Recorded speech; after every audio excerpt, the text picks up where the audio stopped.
बुढ़िया का हमने अपहरण कर लिया है।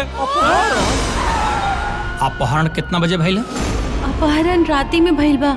ई अपहरण में भी परिवार के केहू न केहू के हिस्सा बा, जे भी शामिल बा वो आगे आ जाए ना ता हम अपना पर आ जाए ना, पाताल में भी जाके ओकरा के खोज निकाला। हम डाकू झूलन देवी बोला तानी। प्रणाम डाकू जी। बात सुन जी बोली। अगर सही सलामत अपन माई के वापस चाहता रहा ना तो फिरौती के 30 लाख रुपया के इंतजाम कर। किडनैप कर लिया जाओ, आ बीच रोड में खड़ा करा के ढीच जाओ गोली मरवा दिया जाओ। देखा जाए भैया। बस ए माई माई। अरे बड़का आहने आ का? अरे आज कितना के गल्ला भइल हा? अरे बाबूजी 7,500 के उधारी बिकाइल। अच्छा अच्छा। और बाबूजी हाँ 36,000 की पेमेंट भी आयल बा। अरे वाह वाह। और कुछ? ना ना ना और कुछ ना बाबूजी। अरे जा। ए माई। अरे आओ आओ हेने आओ। का बाबूजी? हेने आवा। एगो बात बतावा लोग। अरे हम पैसा ना गिन सकीला है? बिल्कुल गिन सकले बाबूजी। तो जल्दी दे जल्दी दे। ली बाबूजी। ली बाबूजी ली। बस ली चलो चलो भैया। चलो ए भैया बाबूजियों को तो कभी गिन लेबे दो। मालकिन हम हई, रउआ कैसे हमरा पैसा पे हाथ लगा देनी? छोड़ी। हाँ हाँ तू ही बाड़ू मालकिन, गिना अपन पैसा। इनकर पैसा छू देता नी तब पैसा इनकर घट जाता। गिनबे नु करब। हाँ?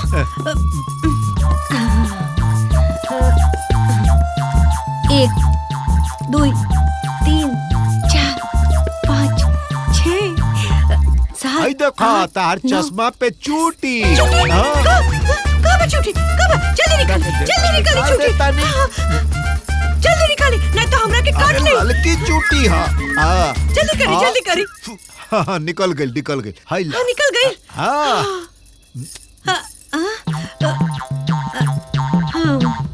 1 2। रउआ ई बताई हाँ कि जब भी हम पैसा किने नी रउआ कोनो न कोनो बहाना से हमार चश्मा निकाल लेली। अब हम रउआ के सामने ना पैसा ना किनब। अब हम अपन पैसा ले जाके ना भीतर रख। ले जा हाँ। जा। हाँ, जल्दी जा।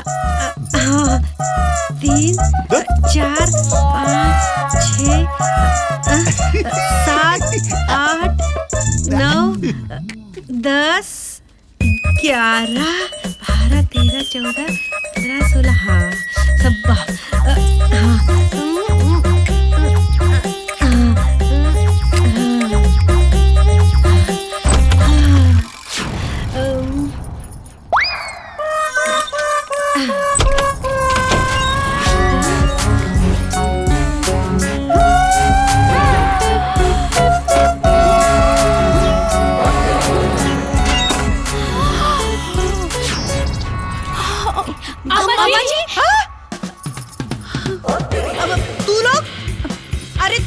ऐसे टपक गइलू जैसे डाकू लूटपाट करे खातिर आ गइल बा। का बात बा? का अम्मा जी आज ले हमनी राउर पैसा कबो छुले बनी जा का? मौका मिली तब ना। अम्मा जी हाई पैसा में से 100 का नोट दी ना, हमने के गोलगप्पा खाएम सर। अम्मा जी हमरा के ढेर ना, खाली 50 रुपया दी ना, हमरा के टिकुली सिंदूर केने के बा। अच्छा और तोहरा के मजलो? अम्मा जी अब रउआ तो जाना तनी हमरा के 3 लाख रुपया के जरूरत था। IVF से बच्चा पैदा करे के प्लान करे के बा। अपन मुंह देख ले बाड़ू। हाल बाड़ू पैसा ले। चलो निकला यहाँ से। अम्मा जी निकला यहाँ से। पैसा लाई है रख गई हम अपन छुपा के। कंजूस मक्खी जूस बुढ़िया देखी तो हमने के डाकू बुझा तारी रे। बुढ़िया के जाके एक लठी मार के आई का। ए चुप रहा ना दीदी। 11/11/2024। हाँ 36 हजार। हाँ, 56,65,336।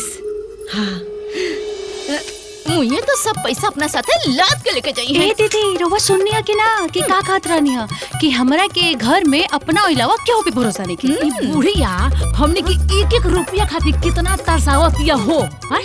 अरे सब भगवान विचार करी है। ई गौवा में की कर ऐसा सास बिया हो कि अपना पतोहन के एगो गुलगप्पा खाए के भी 1 रुपया नहीं देत।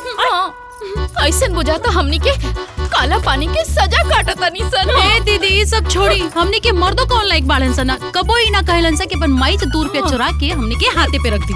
कतना लाज के बात बा, कतना लाज के। अरे जेकर मरद इतना नोट छापता ओकर बेटी जाके ननिहाल में पढ़त। बताओ यही से ना दीदी हम ही सोच ले बानी कि अभी हम बच्चा उच्चा के प्लान के बारे में कुछ ना सोचब ना। बाकी हम ना मानब। 3 लाख चाहिए तो चाहिए बस। बाकी हम IVF से बच्चा करा के ही रहब। अरे खाना बनल कि खाली खाना चाहिए। ले जाके एक थरिया खिया दो। 10 मिनट में रेडी हो जाई। बाबूजी हमनी के तीनों भाई एक ही दुकान में कहिए से काम करता नहीं जा। हाँ तो उसी का भइल। ए माई, हमनी के तीनों भाई के अगर एक गो दुकान हो जाई तो कितना बढ़िया होई। हाँ। हाँ। ए बबुआ, एकरा से फायदा। अरे अरे बाबूजी, उससे व्यापार बड़ा हुई, उससे ज्यादा रुपया आई और बहुत कुछ फायदा वाला बाबूजी। हम बुड़बक नहीं खे बाबू, पता बा हम पाई पाई जोड़ के रखत तानी होलसेल दुकान खोले खातिर, और ऊपर हम अपन नाम लिखवाई गायत्री देवी होलसेलर। और पता बा बाहर कुर्सी लगा के हम ही बैठब। ए बूढ़ी, अरे माइयो तारा के पता बा होलसेल दुकान खोलना में कितना पैसा लागेला? हाँ हाँ पता बा हमरा के। हाँ अरे यही से हम रखले बानी 56,65,336 रुपया जमा करके रखले बानी। 56,65,336। बाप रे बाप। हाय बुढ़िया इतना पैसा रखले बिया आ हमनी के एगो गुलगप्पा खाए खातिर तरसावत दिया। बाप हो बाप, इतना पैसा आ घर में? ए बुढ़ी, हाँ तब तक तारा के लूटे के चाहिए। हाँ लूटे के जाए तो लूटे ना, छीन के दिखाई तो बताई हम। ए बुढ़ी चढ़ावा मत, ना तब बंदूक सीना पे तान के लूटिए ले। बात सीना पे बंदूक धरिया, पहले खाना खा। भाई देखो बुढ़िया के पास कितना पैसा बा, एकरा बाद भी हमनी के 5 रुपया के टिकलू के पत्ता खातिर के तरसा दिले भी आई बुढ़िया। मुझे तो सारा पैसा बुढ़िया सिरहाने लेके गई है। सिरहाने अरे तू ऐसे काहे बोलत तारू हो? तो का बोली, एगो शादीशुदा औरत के जीवन में बच्चा ना होखला से ओकर जीवन के का अर्थ बा। रउआ हमरा खुशी खातिर 3 लाख रुपया के व्यवस्था नहीं की कर सकत IVF करावे खातिर। अरे तरह से कितना बार कही हम कि सब पैसा तो माई के हाथ में बा। पैसा पे तो माई के ना अधिकार बा। हाँ? बाकी गहना तो हमार बा ना, तू है मांगी माई से, हम बेच के सब कर ले। अरे वो तो माई के हाथ में बा। रवा जाई और अपन माई के नाम के माला जापी। अरे एगो बच्चा ना होखला से हमार मन में कितना तड़प बा। रवा के कबो ना एहसास होला, रवा के एहसास ना होई। ए मधु, का हो आजकल चेहरावा तो हर कुछ चमकत नहीं खे। चमकत नहीं खे महीना में 5 बार हमार फेशियल जे करावतानी। निमान का पाउडर लेके देखले बानी, उहे पाउडरवा नइखे लगावत नु, यही से हमार फेस चमकत नहीं खे। यार अब असली चमक क्रीम पाउडर से ना, निमन नु खइला से आई। निमन खइला से आई। अरे जवान मरद अपना मेहरारू के गुलगप्पा खियावे खातिर अपना माई के से भीख मांगता, उ का खा खियाई। का बात करता रू? काले जाके हम 2 प्लेट गोलगप्पा लेके आवतनी और ढेर सारा पानी, मस्त खई है एकदम। ए हमार दिमागवा झोकारी मत तथा धोन का होय टेपालवा अरे, बुढ़िया बता चार बाप। पाना कोई ते अरे बाप रे बाप रे काय मारत हूँ अरे बाप रे हमार बाबूजी कहत रहले कि ए बेटा तोर दुल्हा का बड़का कपड़ा के दुकान बाटे रोज रोज पैसा आवेला कि उनकर के ई नहीं के पता कि ऊ पैसा हमार पति देव के पास ना सीधा इनकर मई के हाथ में जाला और वो बढ़िया अपन छोट पतोह के एगो टिकुली बिंदी खातिर भी तरसा के रख देले बिया। अरे बाप रे हमरा के मलस का फायदा अरे काहे से कि तोहर माई के तो हम मार नहीं सकत तो एही से उनकर गुस्सा हम रउआ ऊपर उतार अरे बानी बाबा। काहे से कि हम हई लखपति सास के भिखारन पता।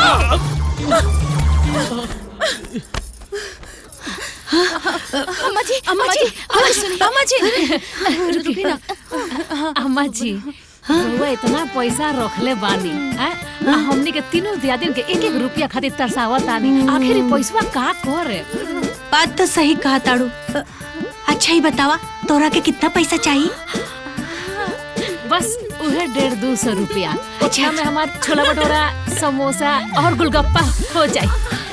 अच्छा और तोहरा के 3 लाख। वो काहे खातिर?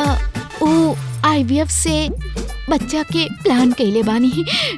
अच्छा सुई वाला बच्चा। हाँ। अपना दम पे तो बच्चा पैदा होइए नहीं के सकत ना। और दुल्हन तोहरा के कितना पैसा चाहिए? ज्यादा ना 16,000 रुपया। हाँ का करबू तू? पायल और जोधा बिछा किने के बा। अच्छा और अगर हम ना देब तब? तो का मुंह में अपना छतिया पर लेके जाम का? ए माँ जी कफन में जेब ना होला सब यही जी रह जाई। धन के 3 गो रास्ता होला माई बतावा ना छोड़। दान भोग न तो नाश। दान तो रवा करे नी ना। भोग भी तो ना खुद करब ना हमनी के करे दे। फिर नासे न होई। बात तो सही कहा ताड़ू ए दुल्हन। अरे तू लोग तो हमार आँख खोल देलू। तो दे पैसा। हाँ काहे ना पैसा चाहिए। हाँ पैसा चाहिए पैसा चाहिए कारे कुकुरिया तोहनी के बाप देले राने हमरा के पैसा। अगर हमरा पैसा पे नजर गड़लू ना तो आँख फोड़ दे। हाँ और हमरा पैसा के बारे में उठपटांग बोलू ना तो मुंह सिल दे। हाँ और ओकरा से मन ना मानी ना ऐजा पकड़ के मुंह खून दे। भाग यहाँ से। हाँ आई हैं सब जनी हमरा के उपदेश दे। भागा पैसा चाहिए।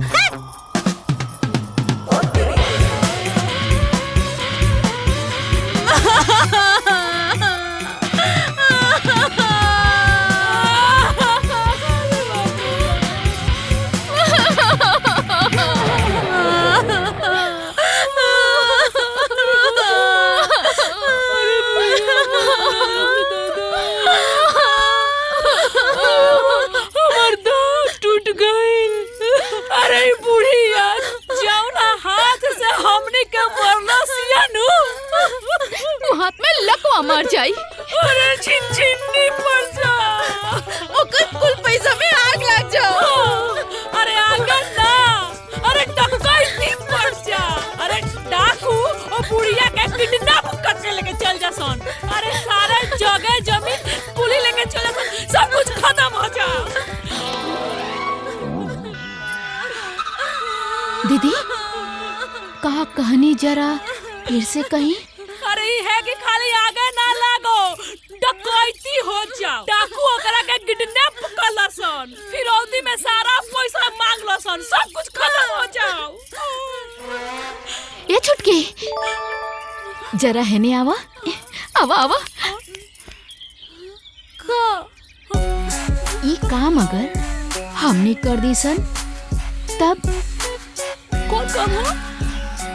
ये है कि हमनी के डाकू बन के बुढ़िया के अपहरण कर लिया जाए और फिर फिरौती में पैसा मांग लिया जाए तब।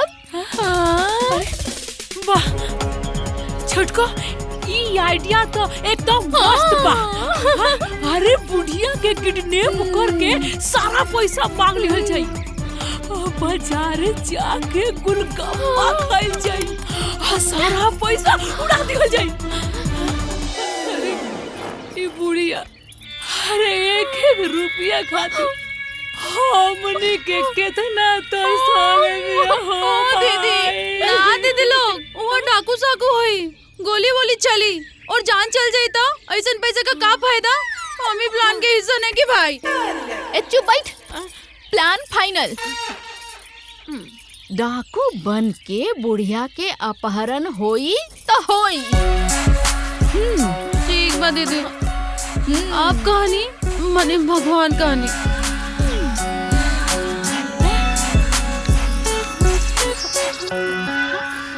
एक मिनट बाकी डाकू वाला सामान तो दुकान पर न मिली। हाँ दीदी, आ दुकान से कहने खातिर के हमने के पैसा चाहिए और हमने के पास पैसा बाना।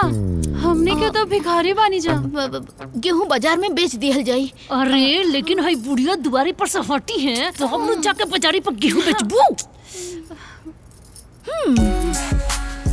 ओकर भी उपाय बा। हे कौन उपाय बा? है नहीं आई।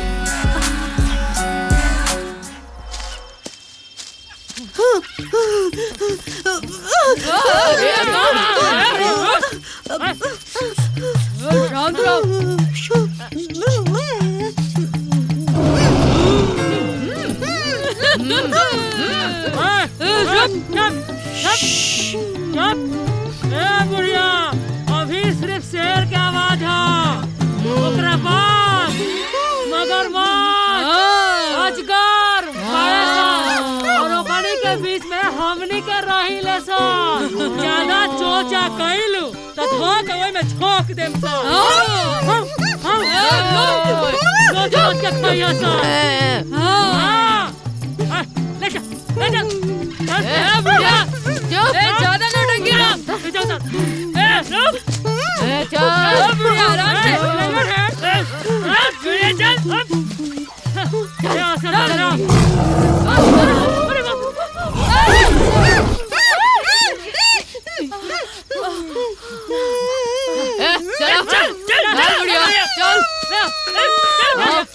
चल बुढ़िया चल।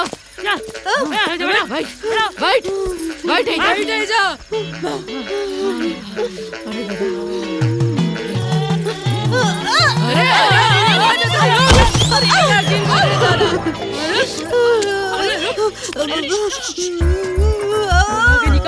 हमनी के कर अपहरण कली बानी जा।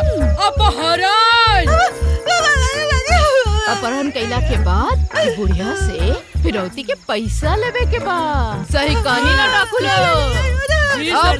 रुक बुढ़िया रुक बुढ़िया तोड़ खोपड़ी उड़ा दी का।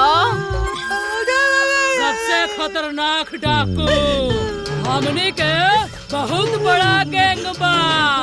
हमनी के नाम से थर-थर लोग कापेला। नाम का बा झूलन देवी। ए बुढ़ियो तोरा के हमनी के अपहरण कैले बानी सन। कुछ कह के चाहतिया बुढ़िया। हाँ का बोले तारे रे? हे डाकू जी, हे झूलन देवी, बसंती जैसे गब्बर के सामने नचले रहा ना, वैसे हम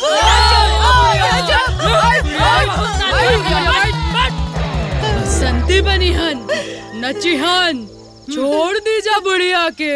है बुढ़िया इतना आसानी से तोरा के छोड़ दी जा। हाँ तोरा कर्म के फल तोरा मिली बुढ़िया। डाकू हाजिर हो। जी सरदार। ये बुढ़िया के यहाँ से उठा के हुआ खंडहर लेके चला लो। जी सरदार। खंडर?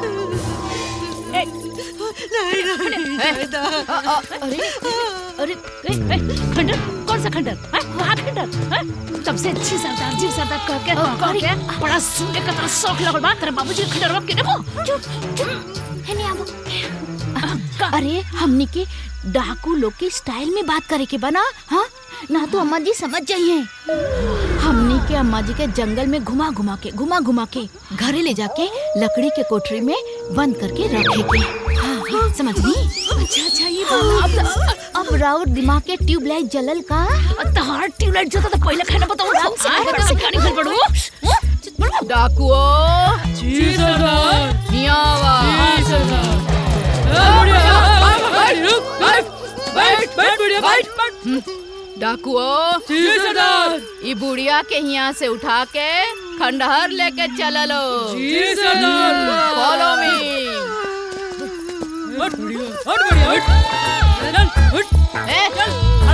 चल मत करा, ढेर बोलो तारी। जहाँ हमने के दिमागवा घसकल त समझा तहार प्राण भगवान के पास खसकल।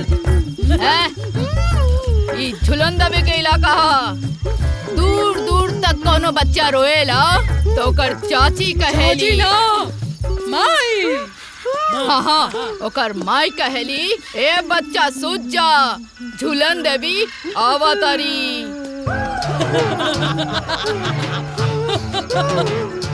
चल बुढ़िया चल। ओ बुढ़िया तनी मटक के आ तनी लहरा के चल ना।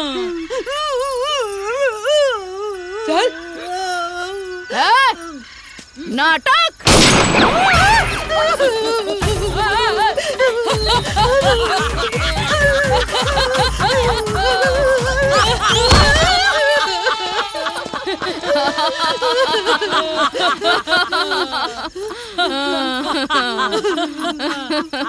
ए बुढ़िया बहुत ज्यादा नौटंकी कैले बिया। चल बुढ़िया चला उठा, चला उठाओ। ये बहुत भारी बिया। चल डाकू लोग। जी सरदार। ये बुढ़िया के हाथ और पैर बांधा। जी सरदार। का बोलता रे? एक बुढ़िया कुछ बोल रहा बिया, हटाओ एकर कपड़ा। बोल। हे डाकू लोग, हमरा पे कृपा करा, हमार नतीजा मत कर लोगन। छोड़ दा हमरा के, छोड़ दी। चुप बुढ़िया, कंजूस, मक्खी चूस। अरे बुढ़िया बहुत छकातिया लगता। ये बुढ़िया के बुढ़वा प्यार ना करला, यही से ढेर छनक रहल बिया। बुढ़िया उठ बोल। डाकुओ। जी सरदार। ये बुढ़िया अगर ई जगह से 1 इंच हिले ना तो एकर खोपड़ी उड़ा दिया।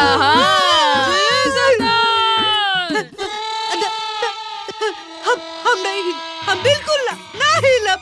हाँ बिल्कुल ना हिलब डाकू साहब। हम बड़ा कमजोर दिल के मेहरारू हैं। हमरा के छोड़ दे। बुढ़िया जरा से भी होशियारी कैले तो सीधा दुनिया से ऊपर गईले।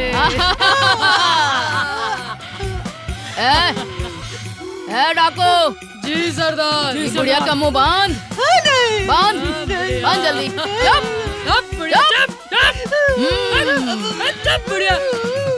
चलो लोग। जी सरदार।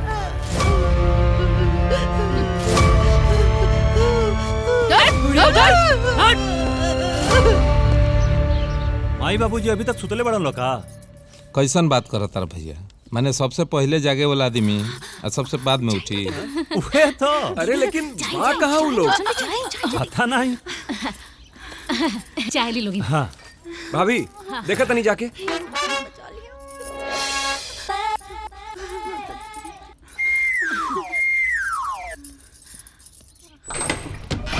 जी अरे हाँ? दीदी अरे कहाँ बहुत जल्दी आओ लोगी। का भइल दीदी?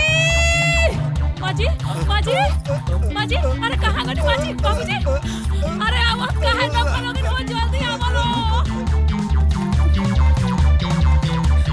आवतानी दीदी।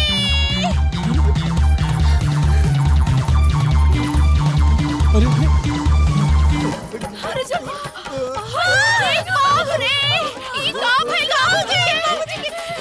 ई सब कैसे भइल दीदी? अरे भैया क्या चल बा? अरे भैया चल चल जल्दी जल्दी। अरे बाबूजी, ए बाबूजी, माई बाबूजी, ए बाबूजी का भइल? जल्दी खोल रसोईया। ए बाबूजी के का भइल? अरे खोलो भैया। वो चिट्ठी में कुछ लिखल बा, पढ़ी ना। खोल। ए भैया, हाँ? बुढ़िया का हमने अपहरण कर लिया है। ये अपहरण के बारे में अगर केहू के बताइला तो बुढ़िया के टुकड़े टुकड़े काट के चील कौओं को खिला देंगे। डाकू झूलन देवी।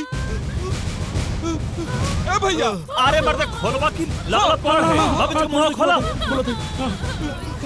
ए बाबूजी। अरे हमार बुढ़िया को उठा के डाकू ले गइलन सब। केने ले गइल? अरे 3 गो डाकू रहे। अरे बाप रे बाप। आई हो दादा, जाओ पानी जाओ। चला दीदी।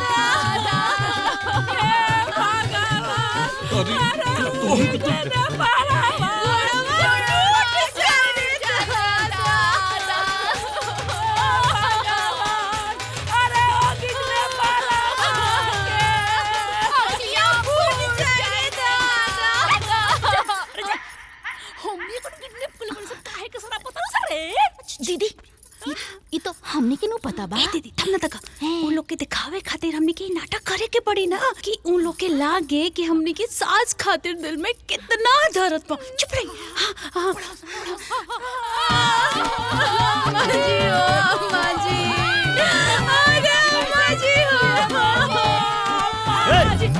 चुप पगला गल लुका। अभी हमार माई मोल नहीं जितना बिलाप करता लो। जब कोनो इंसान हमनी के बीच से चल जाला तो मुअल समझिए दादा। ठीक बा, रो के मर जा लो, मर जा।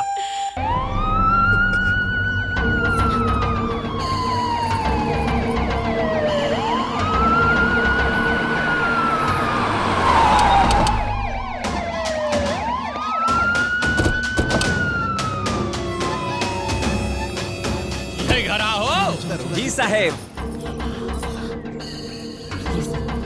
का बात दरोगा जी?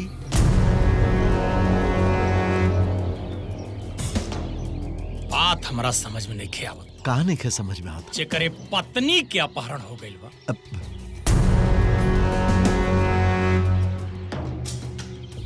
जेकरा माई के अपहरण भइल बा।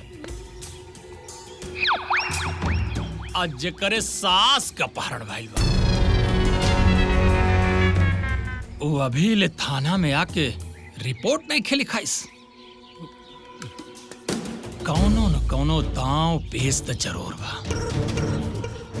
ओइसे कलयुग में केहू के ऊपर भरोसा ना कइल जाला, चाहे वो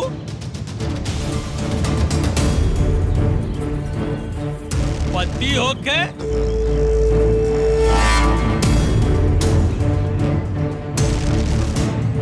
चाहे वो बेटा या पतोह।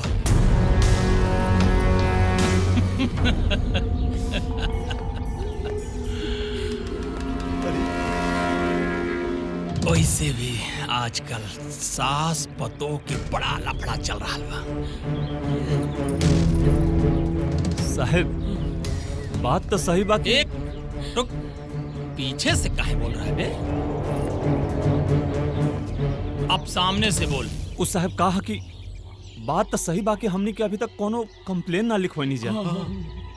बाकी अभी हमनी के परिवार के मानसिक स्थिति ठीक नहीं है साहब।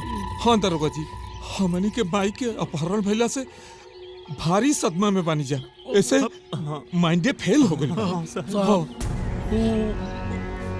हमने से मिस्टेक हो गई साहब। हाँ दरोगा जी, मिस्टेक हो गई। हम आपकी भावना का कदर करते हैं, लेकिन क्या करें, अब हम भी तो ड्यूटी पर है ना। अगर हम अपने पे आ जाएंगे तो सोचब समझब विचार करब बाद में। पहले रडार सेट करके मुजरिम को ओकरा बाद पाताल में भी रहता खींच के निकाल। अपहरण कब भइला? दरोगा जी, कल रात में। कहाँ भइला? वो कमरा से। जी सर।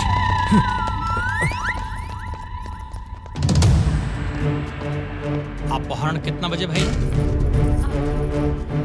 अपहरण राती में भइल बा, तो हमने के कैसे पता हो कि कितना बजे भइल है अपहरण? दरोगा जी, आई देखी सबूत। यहाँ रसरी भी मिलल बसो। घर के भेदी लंका ढावे। ई अपहरण में भी परिवार के केहू न केहू के हिस्सा बा।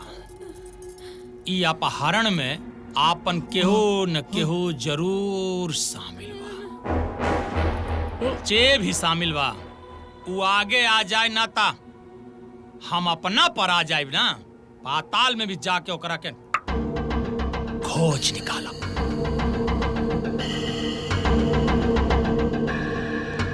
केहू पे शक? अब ना साहब। दिमाग पे जोर दी, ध्यान दी। आपसी तालमेल कुछ गड़बड़? आपस में टुन्न पुन, लड़ाई झगड़ा, बच्चन में, परिवार में? साहब, हाय तीनों पतो अपना सास से लड़त रहली हा साहब। अरे अरे अरे अरे अरे बाबूजी, ये का कहता नहीं? सास बहू के झगड़ा तो हर घर में होला ना। हाँ, जैसे कि सर जी थोड़ा देर पहले ही कहलन। हाँ हाँ हाँ हाँ हाँ। अरे दरोगा जी, असली बात हम बताओ तनी। ई बाबूजी बानी नु रात दिन आमाजी के तिजोरिया पर नजर रखत रहनी।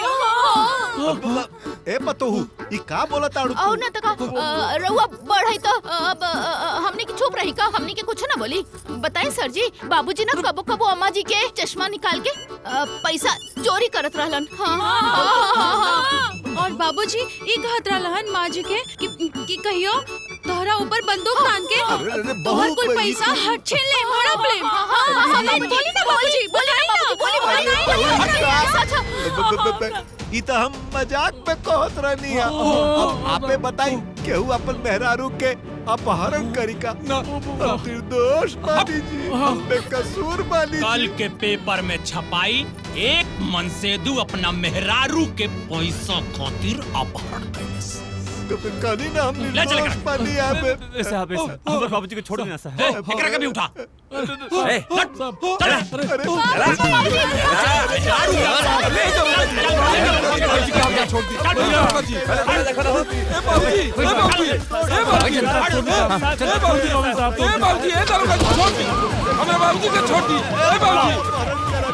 बाबूजी,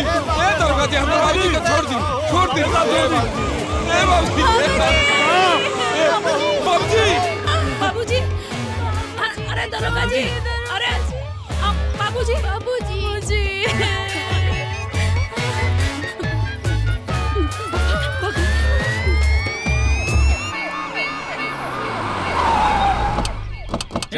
उधर। अरे बाप रे, अरे कहनी ना हम निर्दोष बानी साहब। अरे हमरा के छोड़ दी। अरे हम कुछ नहीं की कर ले, हम अपन मेहरारू के अपहरण नहीं की।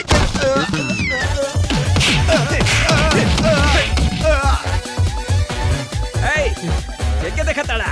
साहब हमार बाबूजी आयल बड़े ऐसे। बाबूजी राम खिलावन जी। हाँ हाँ, हमार बाबूजी देखा वहाँ पिटाई चालू बा।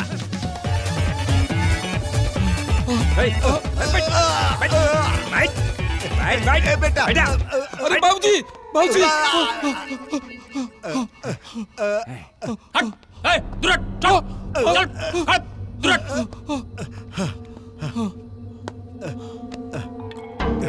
ए दरोगा साहब, हम अपना मेहरारू के अपहरण नहीं की कैले हाँ। हम मुँह जाइबे दरोगा जी। हम निर्दोष बानी है दरोगा जी। पुट्ठा कहीं। निर्दोष बानी। आजकल हर पोड़ साथ की रोला। ए दरोगा जी, हमार बाबूजी बेकसूर बने, छोड़ दी रहुआ। साहब एकरा के छोड़ दी हल जाओ, एकरा के आजाद कल जाई तो अब देखी ये अपने आप हमने के पीछे से खबर पहुंचा दी।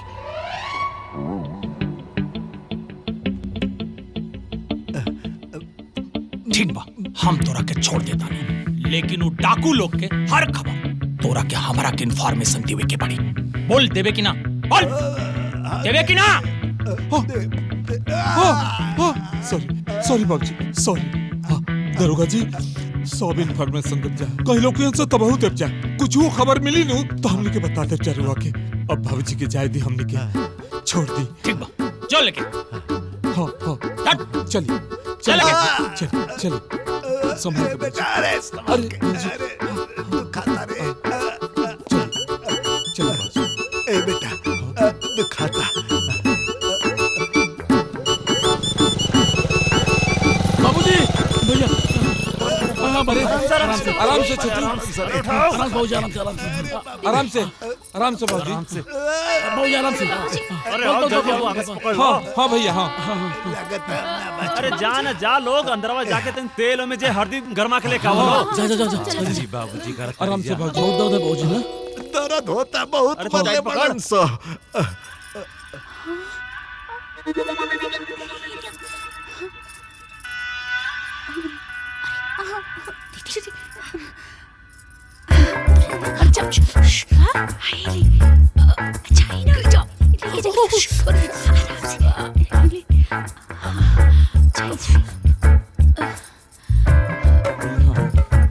हाँ भाभी रख दो। अरे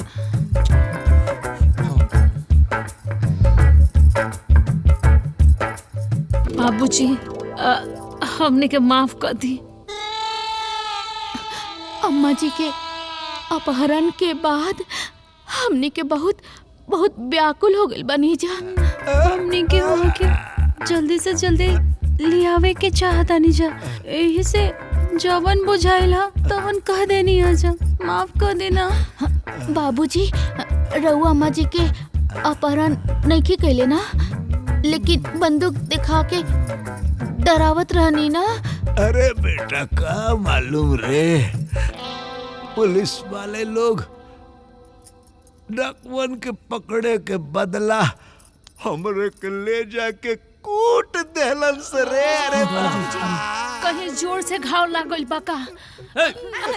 चलो भागा यहाँ से, जल्दी भागो। देखा लोग, ढेर पर पंच मत फैलाओ लोग। पहले तो बाबूजी का पिटवा देली लोग, अब कहते लोग कि घाव लगल बा। चलो भागो तो।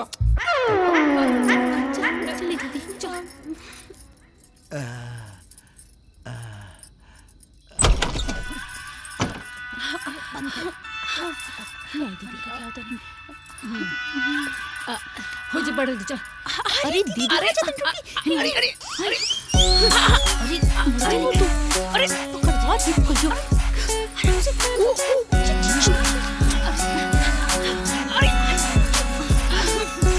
दीदी, अब हमने के असली डाकू नियन फोन करके पैसा मांगे के चाहिए। लेकिन हमने के पैसा मांगे के कितना? 10 लाख के हिसाब से हमने 3 लोग हैं तो 30 लाख मांगब। ना, हम सबसे बड़ बानी, हमरा 2 लाख रुपया बेसी चाहिए। वही पैसा से हम रोज गुलगप्पा खाएं। ए दीदी, ई पटीदारी के हिस्सा ना है कि तोहरा के 2 लाख रुपया एक्स्ट्रा चाहिए। ई हमनी के तीनों के मेहनत है, तीनों के बराबर के हिस्सा मिली। मतलब कि हमरा 2 लाख रुपया बेसी ना मिली? ना मिली भाई, ना। बाबूजी, बाबूजी, केलवानी, दीदी, बाबूजी, हम नहीं करूँगा मत।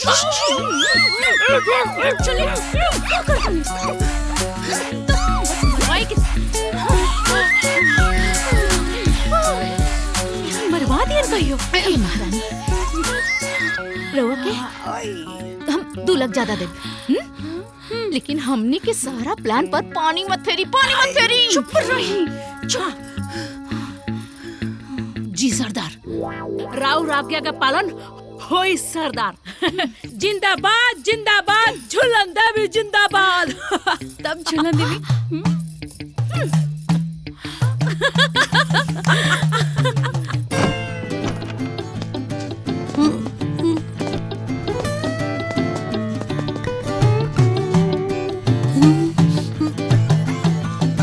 सरदार बुढ़िया को ठोक दिखा।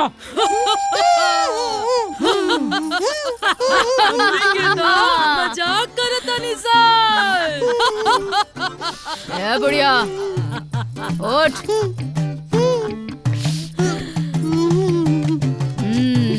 तोहरा जैसन फटीचर स्वार्थी दुष्ट औरत के गोली मार के हमनी अपन हाथ तोहरा गंदा खून से रंगे के कोनो इच्छा नहीं के बुढ़िया। हमनी के तो बस तोहरा के लूटे के बा। बुढ़िया ढेर बड़बड़ाती है। का बोलत रे रे?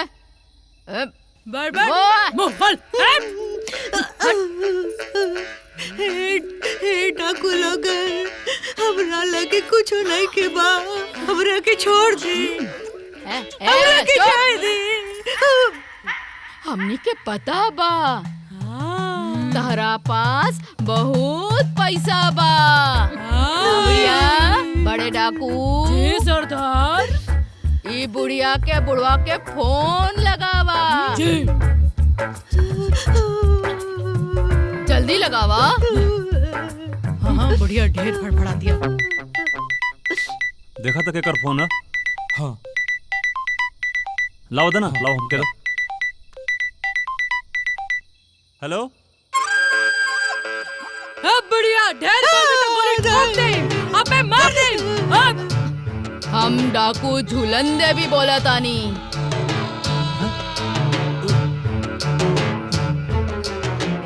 झूलन देवी? झूलन देवी? प्रणाम डाकू जी। फटीचर प्रणाम का पत्ती बना के अपने कान में डाल। रउआ तब गुस्सात काहे बानी?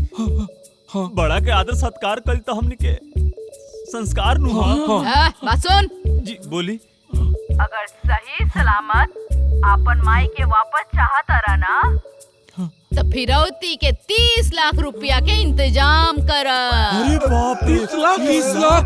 ए डाकू जी, अरे हम तो आज तक ले 30 रुपया एक साथ नहीं खी देख ले। 30 लाख कहवा से देव? डाकुओ जी सरदार, बुढ़िया के हाथ काट दो। ना ए डाकू जी, अरे बाप रे, अरे ए डाकू जी हमरा गरीबी पे रहम करी। डाकुओ जी सरदार, बुढ़िया के गोड़ काट दो। अरे ना डाकू जी, हमार बूढ़ी के हाथ गोड़ मत काट। हम 30 लाख देव। 30 लाख देव, बाकी 2 दिन के मोहलत दे दा। डाकुओ जी सरदार, का विचार बा? दिया जाए टाइम। अब 2 दिन बाद फिर पहुंच जाए। करला पैसा के व्यवस्था। और हाँ, अगर कोनो होशियारी कैला के कोशिश कैला ना तब बुढ़िया के लाश मिली, लाश। अरे ना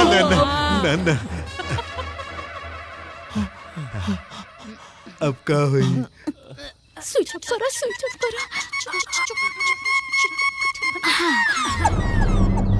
ए बाबूजी, छोड़ी पुलिस के चक्कर। देखो तानी रोआ के बिना माने मतलब के कतना कूटी देले बारे सा। आए घर में पैसा रखल तो बा, दे दी, आई झंझट खत्म करी। ए बेटा, हम एगो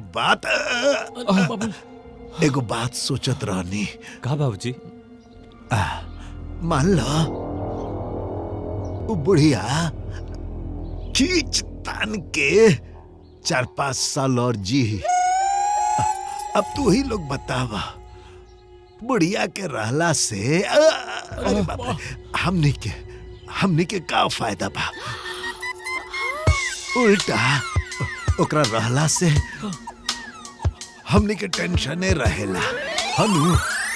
हम तो एगो बात कहतनी, ओके नु डकुअन के लगे छोड़ दिहल जा।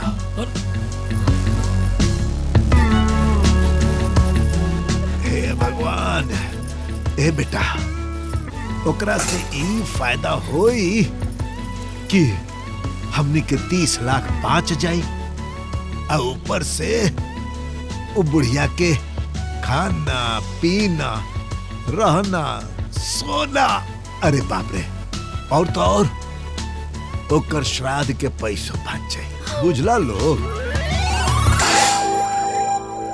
ए दीदी, हमरा के तो लागत है ना कि हमनी के बहुत बड़ घाटा हो गए। ई बुढ़िया के कपार के विपत हमनी के कपार से कबो ना जाई। अरे हम तो कहता नहीं कि हमनी के जोन बजटवा बानू उमे तनी कम कर दलो। ई बुढ़ऊ दिए में ना। चुप रही। एक तो 2 लाख रुपया बेसी चाहिए और ऊपर से बजट कम कर दी। ई लोग के बाप पैसा दे। अरे लेकिन कैसे?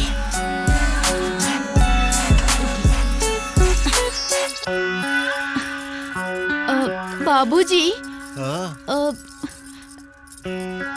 रउआ कैसन पति हैं? रउआ के अम्मा जी से ज्यादा प्यार आज पैसा से हो गइल बा का? अरे बेटी, ए तरा ढेर बुझाता। बाबूजी जोन कहता रे नु ठीक कहता रे। हाँ। अरे रो बेटा है कि कसाई जी केहू अपने माई के संगे करेला। हम तो कहता नहीं कि घर के जमीन जायदाद गाड़ी सब कुछ बेच के वो लोग के पैसा दे दी। हाँ, वो बेचारा डाकू मोगलोही कितना बड़े सन, मात्र 30 लाख। अब मान ली कि 3 गो होई है सन तो देह पीछे 10-10 लाख नु आई। कहो तोहरा ये कैसे पता कि वो डकुइया सब तीनों वो लोग बा? अरे वो डाकू गिरोह में कम होई।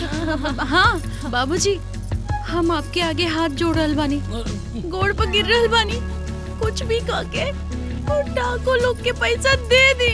ए पतो, हमके ई बतावा, तू लोग डाकू लोग के लेके इतना परेशान काहे बाड़ुआ? अरे काहे परेशान ना रही सोन? हमनी के सासू माई करोड़ों में बाड़ी और रउआ वहाँ के ऐसे करोड़ों कैसे फेंक देव जी? अरे बाबूजी, बाबूजी, हमने के हमार अम्मा जी चाहिए। हाँ बाबूजी, ना तो हमने के अन्न पानी त्याग के हमें जान दे दी जाए। हाँ बाबूजी, हमने के अम्मा जी का बुला दी। हमने के अम्मा जी अरे, लेके अरे, आए। अरे सुना, बाबूजी, हमने के अम्मा जी चाहिए, हमने के अम्मा जी चाहिए बाबूजी। अरे बहू सुना, चुप रहा, चुप रहा लोग, करता नहीं ना कुछ। छुड़ा के ले आइब, छुड़ा के ले आइब।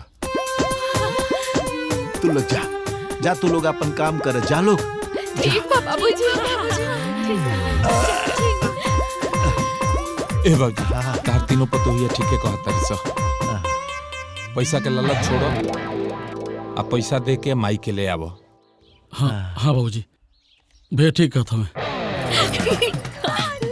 आज हमने का नाटक ना पसरती सो तो सब काम चौपट हो जाए। पैसा मिलेगा।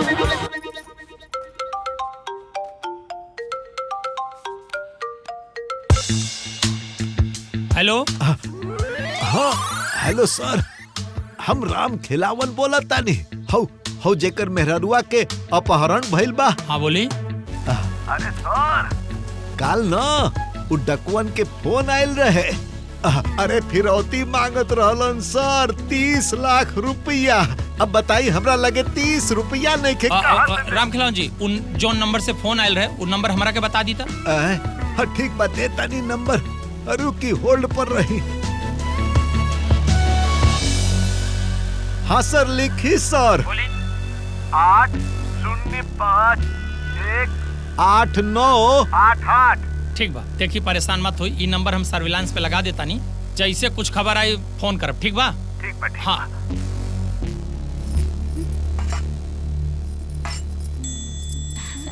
खाई लोगे।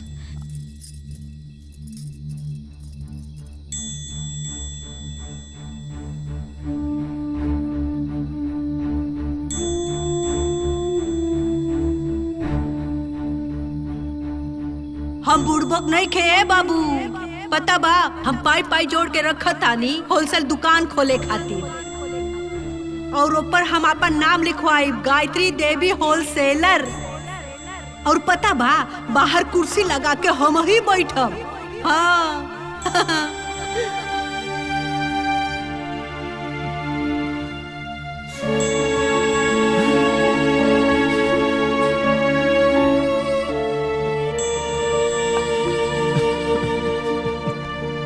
ई का बेटा आए बाबूजी यही पीढ़ा पे हमार माई बैठत रहे, ऐजा बैठ के टुकुर टुकुर निहारत रहे। कुछ कम बेसी होत रहे तो कनी पे चिल्लात रहे बाबूजी। आज हमार माई नहीं के तो हमनी के ही खाना कैसे गोटाई। बाबूजी हमनी के यहाँ गरम गरम खाना खाते नहीं जा, हमार भाई पता ना का खात होई बाबूजी।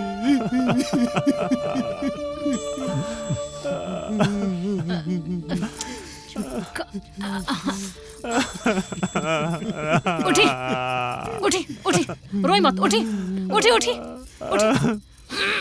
माई बैठ। अरे रउआ चिंता मत करी, अम्मा जी भी इहे तकरिया रोटिया और इहे दलिया खाता नहीं।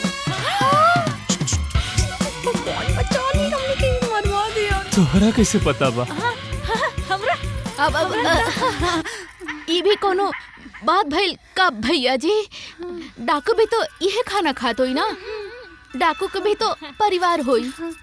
बड़का भैया डाकू झूलन देवी वो तो औरत बाड़ी और औरत होखला के नाते उनकरा दिल में ममता होकबे करी ना।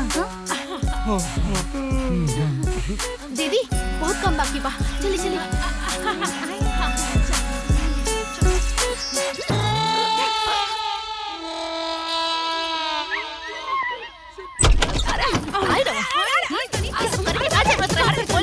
बोली दीदी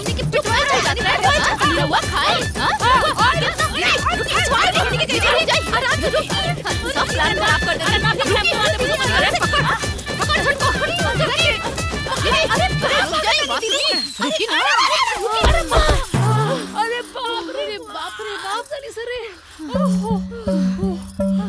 सब प्लान खराब हो जाए इनका वजह से। परेशान करके एकदम परेशान करके रख देले बन। अरे तू जाने हमरा के महारत का दीदी रोके के का जरूरत रहे? धीरे नीचे। हां ठीक है, रोके के का जरूरत रहे कहला कि उहे खातू है जो रोवा लो खाता नहीं। हां ए दीदी अगर पकड़ा जाती जता का हुई बताई?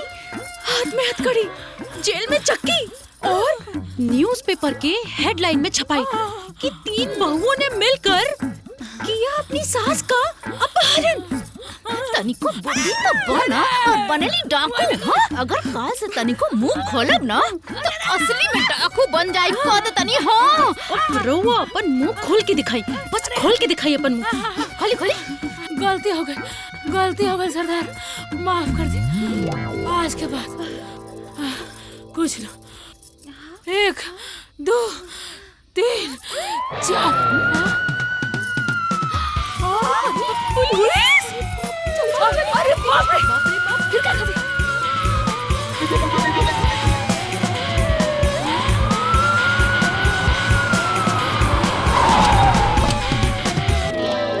काजी अब क्या बता रहा है? प्रणाम दरोगा जी। दरोगा साहब का बात दरोगा साहब? वाह राम खिलावन जी, गजब का खेल खेलते हैं आप लोग। आप अपनी पत्नी और बच्चे अपनी माँ का खुद ही अपहरण कराते हैं। हाँ? उसके बाद आप लोग पुलिस के भी खबर नहीं खेदेला और जब पुलिस दबिश देवेला तब चुपचाप एक डाकू के बहाना बता के एक नंबर देवेला और जब नंबर पुलिस ट्रेस करेली ओकर लोकेशन ई घर। रउआ ऐसा कैसे? लागत आई बुढ़ाऊ पुलिसवन के नंबर देखल दीदी। अब का होई? हमने के लागत अब फंस गए नहीं जा। अरे इधर आवा, इधर आवा।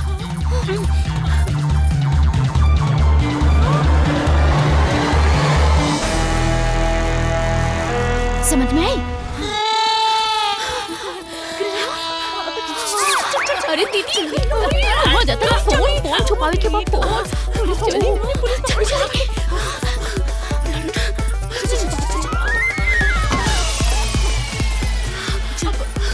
जल्दी चलिए।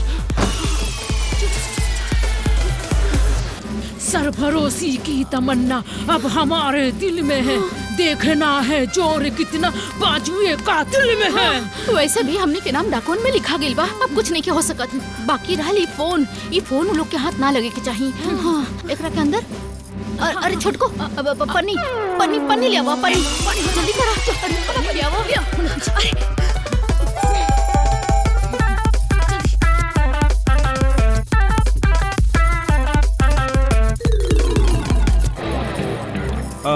लोकेशन तो घर के अंदर बतावा था सर। Come this way.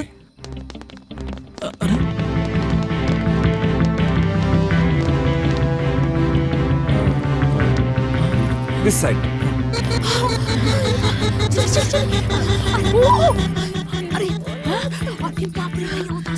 धरती चीर दे, आसमान फाड़ दे, बाकी डाकुन के खोज के निकाला। ई दरोगा कुछ ज्यादा नहीं के भौकात। एकरा भोके दा, लेकिन ई लोग के फोन के लोकेशन ना पता चली। अगर हमने के पकड़ा जाल जी तो हमने अरे चुप। अरे ई घर के कोना कोना छान मारा लोग। नो सर, कोना ढूंढे के कोनो जरूरत नहीं खे। ये देखी लोकेशन हमार बता रहा होगा। Come with me this side. चलिए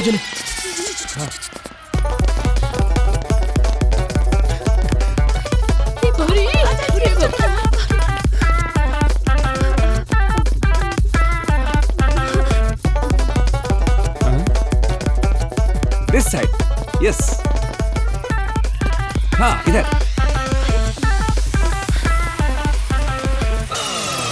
लोकेशन तो यहीं दिखा हुआ था। खोजो सर, तन पकड़ी डंडवा पकड़ी। प्रोटोकॉल का पालन करो सीनियर जी ऑफिसर। सर, जी सर।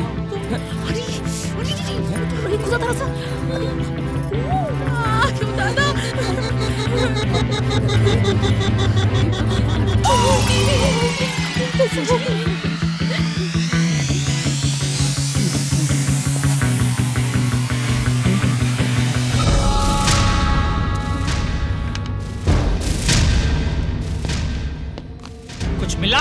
साहब कुछो नहीं मिल रहा है। पर सर लोकेशन तो यहीं का दिखा हुआ था। देखिए, इहो तो हो सकेला कि डाको यहाँ आके एजा से फोन करके और एजा स्विच ऑफ करके चल जाता हो कैसा? हाँ हो सकेला, बोलिए ना दीदी। हो सकेला। हाँ सर। काजी ऐसा हो सकेला? हाँ हो सकेला सर, काहे कि लोकेशन तो यहीं का दिखा रहल बा।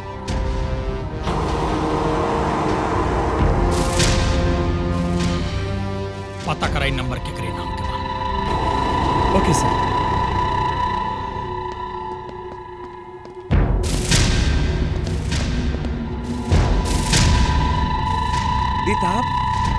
आपका नाम ईमानदार सिंह है? दी। पक्का आपका नाम ईमानदार सिंह है? हाँ हाँ, हमारी नाम हमारी दादी ले लाली और देखला वजह से हमारे दादी और माई में बहुत झगड़ा भइल रहल। नाम ईमानदार सिंह, अब काम डकैती के काले कर अंदर। जी सर। चल आप लेकर आओ। चल चल अरे चल चल चल ताप तो दी ताप। चल तेरा बता दे। चल अरे तो दी ताप।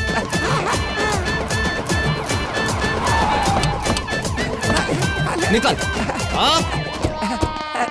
चल ताप ताप। चल ले चल ले चल। और मार। अरे भाई ले और मार। नाम ईमानदार, काम डकैती के। अरे दादी रे, अरे दादी, अरे बाप ले अरे भाई बताओ बुढ़िया कहाँ बा? हमला नहीं थे पता दलोगा था। बताओ बुढ़िया कहाँ बा? हमने की जानत दलोगा था। बड़ा मोटा चमड़ी बा है, मारे करा के। मार अरे दादा, अरे भाई और मार। ताप मार ताप।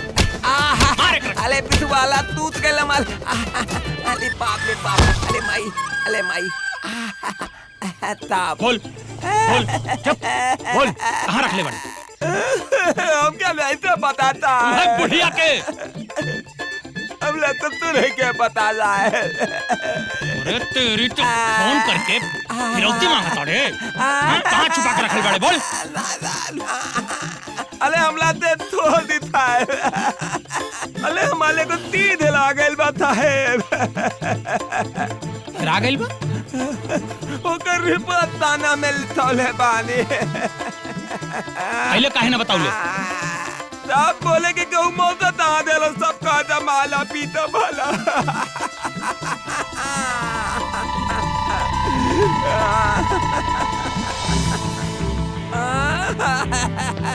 इसका मतलब डाकू बहुत चालाक है। डाकुओं। जी सरदार। ओए बुढ़िया, ओ बसंती, कैसन लगाता? का बोलत थी? अरे कुछ एक घटाई के पड़ी।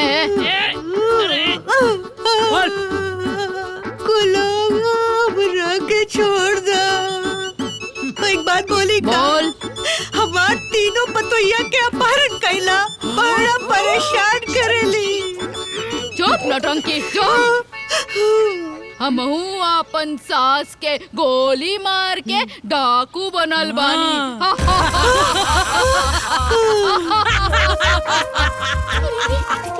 बुढ़े मर गई का? बुढ़िया, बुढ़िया, ढेर नाटक पसरबे ना तो ये बंदूका से तोर खपड़िया उड़ा देम। हमरा के चाहे त हमरा के छोड़ दो। बसंती, हमनी के आज तोरा साथे कुछ खेले के बा। हमरा के चाहे त छोड़ दो, हमरा के नहीं चाहे। छोड़ दो, हमरा के छोड़ दो, छोड़ दो, छोड़ दो, छोड़ दो, छोड़ दो, छोड़ दो, छोड़ दो, छोड़ दो, छोड़ दो। बुढ़िया, हमनी की तोरा साथे कबड्डी के ना सांप और केकड़ा के खेल खेले के बा। नहीं नहीं नहीं डाकू जी सरदार, लेके आवा हमनी के पालतू सांप और केकड़ा। नहीं सरदार। और खिलावा ये बुढ़िया के। बड़े डाकू जी सरदार, लगावा फोन कर बुढ़वा के, ताकि बुढ़िया के आवाज ओकर माँ तक पहुँचे। बुढ़िया, देख बुढ़िया, देख देख,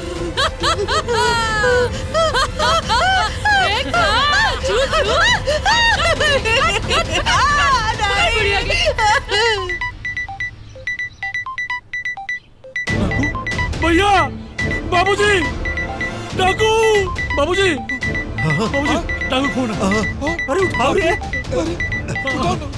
बोली माई कैसा लगल बुढ़िया के चीख? डाकू जी, हमार बुढ़िया के कोनो तकलीफ मत दा।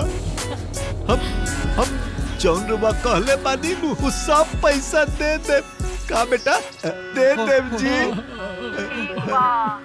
तो फिर आज रात 8 बजे लाल घाटी के शिवालय पर 30 लाख रुपया लेके आ जाइया बुढ़ऊ। ठीक बा, आ जाई, आ जाई, आ जाई, आ जाई। ए बेटा, हमार बुढ़िया रे। दीदी, आज जौन हमने के पैसा 10-10 लाख रुपया मिली, वो पैसा के हमने के का कइल जाई? हाँ, कैसन 10-10 लाख? याद बानो, 1-1 लाख रुपया हमरा बेसी चाहिए। तारा लोग के 9-9 लाख और हमार पूरा 12 लाख। ठीक बा, ली काम करी। ए दीदी, जाना ताड़ू, हमार ना मन में ना बहुत उथल पुथल चल रहा बा कि आखिर इतना सारा पैसा की हमने के तीनों कइल का जाई? कोई का जाई? अरे हम तो बड़का बड़का गुलगप्पा खाए मरे, हमार तो लाइफ सेट हो जाए। हम तो पायल भी सोना के ही बनवाई। हम तो पैसा लेके सीधा डॉक्टर के पास जाई माई बने खातिर। हम तो अपन देह पे के सारा सोना बनवाई और अपन देह के सोना से ला दे। हाय सोना। आंचल भर भर के ममता लुटाई। और हम आलू चॉप, समोसा, गोलगप्पा और टिक्की खाम।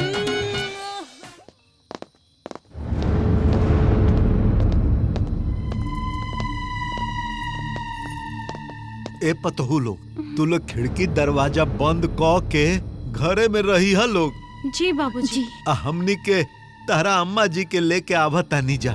और हाँ, जब तक हमनी के आ ना जाइब तब तक घरे से बाहर मत निकलिए लोग, ठीक? जी बाबूजी, ठीक। जी बाबूजी। चलो बेटा, चलो चलो, देर हो रहा बा, चलो।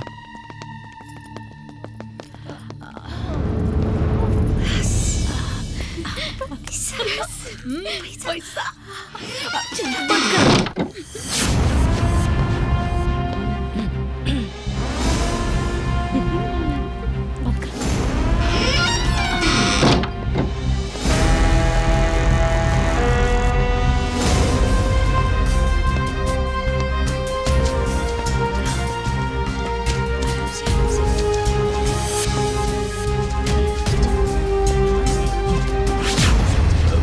हे बाबूजी, वो पुरनका उस शिवालवा वाला मंदिर है, वह आका?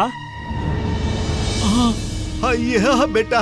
तो बाबूजी, डाकू जी लोग नहीं खेलो। अरे भैया, वो हो सकेला कि ये जगह डाकू लोग नया होखे। जगह भुला गए है ना? हाँ? अरे बेटा लोग, ये डाकुअन के पुराना अड्डा हो। अरे 50 साल पहले इहमे मेला लागत रहे। अरे हम अपना बाबूजी के साथे आवत रहनी हा। हाँ। जब से ये डाकू लोग अपन अड्डा यहाँ बनौले हनु, तो मेला फेला सब खत्म हो गई। हाँ। हे बाबूजी, हाँ, चलने चल के पैसा ओजे रख दिया जाओ। हाँ हाँ हाँ। चलो चलो चलो चलो चलो चलो।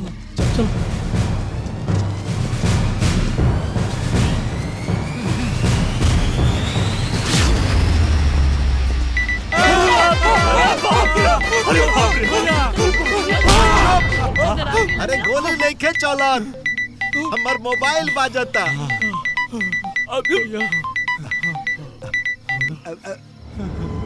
जी जी डाकू जी। झूलन देवी क्या बोली? तहर बाप? अरे जी जी जी जी जी डाकू जी, झूलन देवी जी। पूरा पैसा बराबर बाकी ना? हाँ बाबा। ना दाएं देखिया ना बाएं। ए बुढ़वा, अगर देख ले तो सीधे होई ठाई ठाई। सीधा जाके पैसा चबूतरा के पास रख दा। और सुन, पीछे घूम के दोनों हाथ खड़ा करके सीधे निकल ला। जा। जी हाँ, चलो चलो चलो चलो। अरे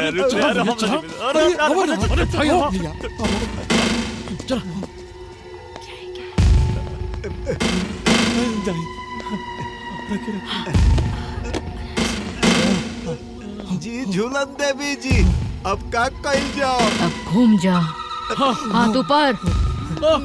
इधर उधर देखे के कोशिश मत करिया। नाक के सीध में सीधा निकल जा लोग। आराम भैया, आराम, धीरे धीरे धीरे।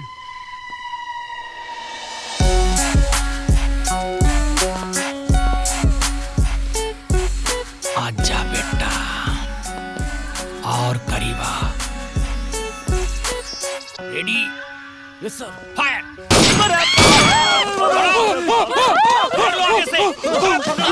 गोली चलावा तारी सने। गोली चलने लगा लो। अरे बाजी, गोली चला। मारा गोली।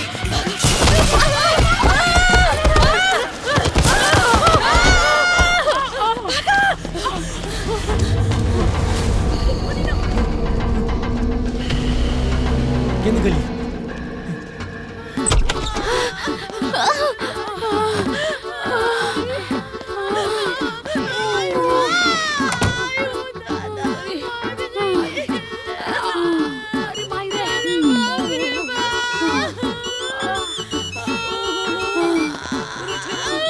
तू लोग ठीक बाड़ू ना? अरे खाक ठीक बानी।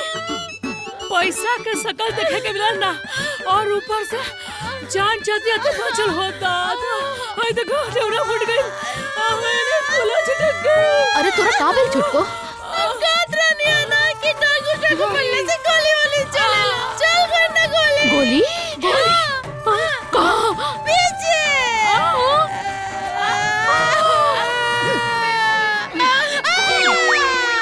निकल गई। गोली निकल गई। ई ला तहार गोली। अरे काट हलल बा काट गोली नहीं खल लागल पगलल कहीं की। आयो दादा। ओहो अरे बाप रे। अरे अरे ओए हो दादा। अरे बचा करे। ए मछली ई जोन फिरौती वाला प्लान बानू ओकरा के पलट दिया जा। ई नु लूट पाट हमनी के बस के बात नहीं करे कहियो जान चल जाई। अच्छा काहे रुआ भुला गई का उ थप्पड़ जन बुढ़िया 5 रुपए खातिर हम तीनों के मरले रही। फुल भूल गल बनी का कि एक रुपया खातिर बुढ़िया हमने की तरसौले भी है। तू दोनों जानी बिल्कुल सही कहता लोग। बुढ़िया के फिरौती के पैसा जबले हमनी के ले ना लेम सन तले हमनी के आत्मा के शांति ना मिली। सही कहता नहीं रुआ।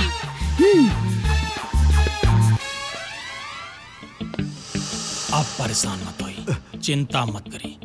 ऑपरेशन 50% सक्सेसफुल बा।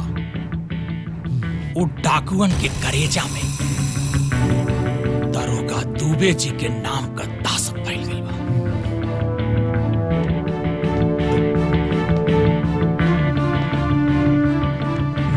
बाल बाल बच गए लोग। ऐसा कल रात के एक हमने के धावा बोले हुए सो पता ना डाकू सब कहाँ चल गए और हमनी तो हल्के से फायर करत रानी जा। प्रोटोकॉल का पालन करो सीनियर ऑफिसर हो। जी सर। अब दरोगा साहब हमके ना डकुअन के नियत पे शंका बा। काहे क्यों कहां से साहब वो काहे कि हमारा माई के लेके भी ना कही। ई खातिर तो हम कल नकली रुपया में ताकि वो लोग के पकड़ सके। हमनी के समय तो बहुत बड़का धोखा भइल बा। बड़ा धोखा भइल बा। अभी जाकर हम सब पूछता नहीं। अभी कुछ नहीं के करे के बा। बिल्कुल चुप रहे के बा। चुप। तो हमने के हथकड़ी लग जाई। साहब हमनी के हार्दिक इच्छा बानू कि डकुअन संग के इनकाउंटर कर दिया जाओ। हाँ दरोगा जी हम चाहता नहीं कि ओकनी के चीख सुनी। साहब हम ओकरी खून देख चाहता नहीं।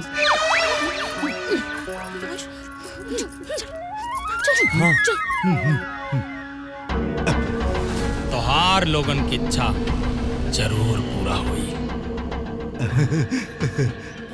ए दीदी रुकी वहाँ खड़ा होके देखत रही।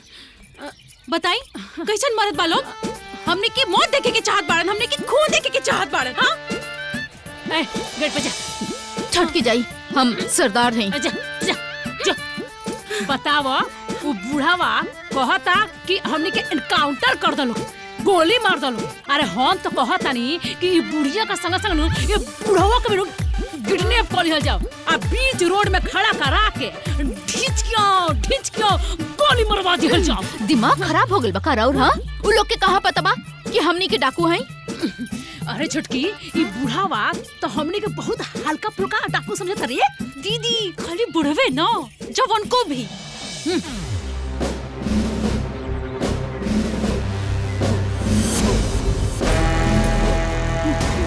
अब उ लोग के हमनी के असली डाकू वाला रूप दिखावे के पड़ी। ए कहने आवा लोग।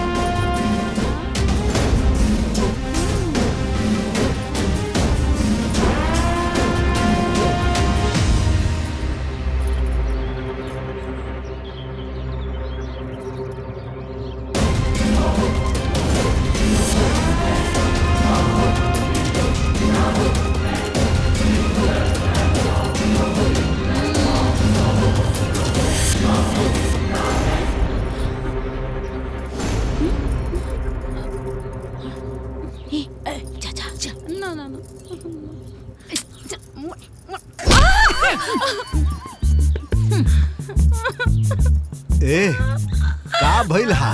बाबूजी हम माँ जी के पतो बानी ना, हम माँ जी के खातिर कुछ करे के चाहता नहीं। अरे त का करबू ए पतोहू?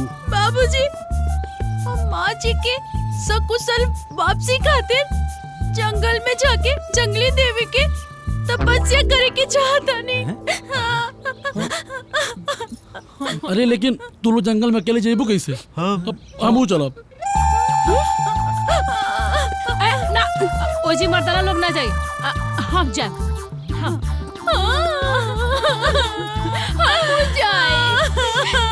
हमनी तीनों पतो अम्मा जी खातिर घनघोर तपस्या करब। अरे वो तू तीनों जाने घनघोर तपस्या करबू तो हमनी के एजा खाना पीना चाय के बनाई। हई देखो लोग सही लोगवा कहेला कि चिड़ैया के जान जाओ और लड़का कहे कि खिलौने हो। अरे यहाँ अम्मा जी के जीवन और मौत के बात बा और यहाँ के पेटवा लौकता। जबले हमने की तपस्या पूरा ना हुई तबले घर में शाम के उपवास रही। बाबूजी हाँ बेटा ठीक बा। जब तू लोग तपस्या कर लो, हो सकता तू लोग के तपस्या से हमार बुढ़िया हमरा लगे वापस आ जाओ। चलो ठीक बा बाबूजी। जय जंगल देवी।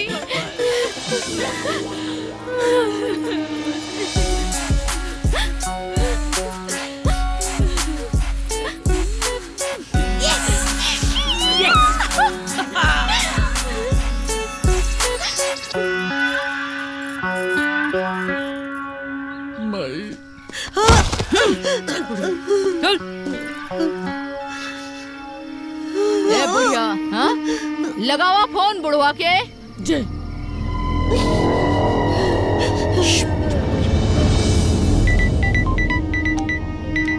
अरे बाप रे, डाकू का फोन। हाँ उठाओ। जी डाकू जी प्रणाम। डाकू झूलन देवी के साथे नकली नोट के खेल खेलत बड़ा तू लोग। हाँ डाकू झूलन देवी के साथे बोलो।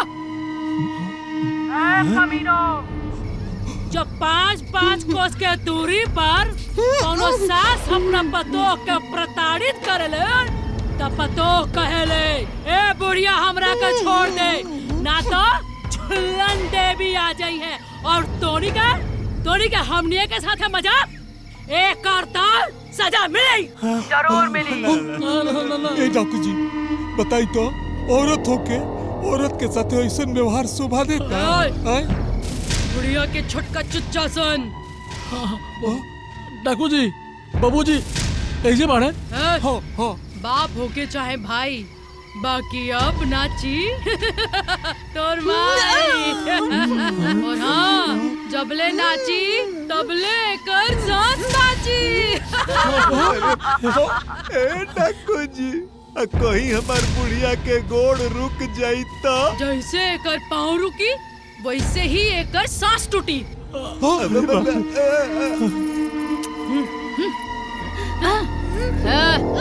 नाच बसंती नाच नाच नाच।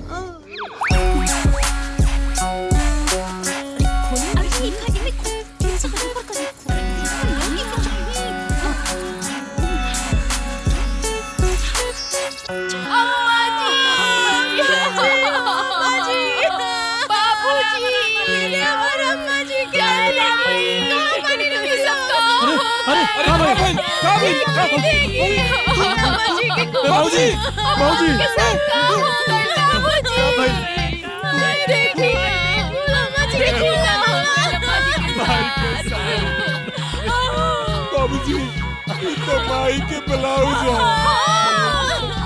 तो माई के साथ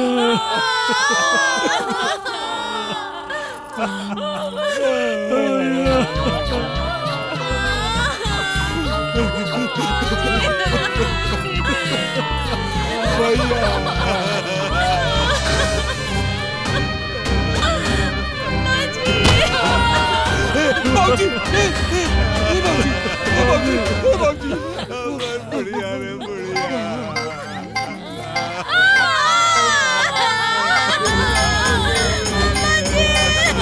बाबूजी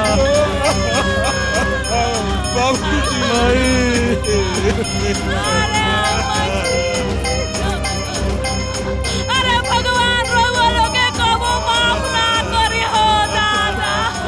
अरे अम्मा जी हो अम्मा जी, हमनी के कोई से रउआ बिना रहम सहे अम्मा जी।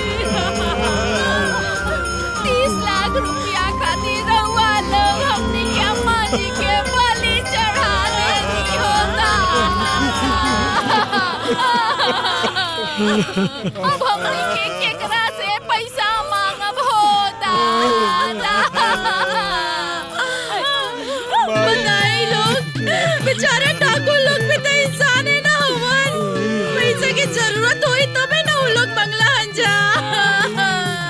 रवा लोग के वो लोग की मजबूरी समझे की चाहत रहला ना। अम्मा जी के मौत के जिम्मेवार सिर्फ और सिर्फ रोवे लोग ही बनी जा। तो कन्या के पैसा के राखी हो अम्मा जी। हमनी के संगे का कैला तू? ए बुढ़िया, अरे हमरा के छोड़ के काहे चल गइल तू? काहे चल गइल? अरे भाई सब तेरा के ना बनले रहती सा तो तार पूरा पैसा उन्हीं के दे देती है।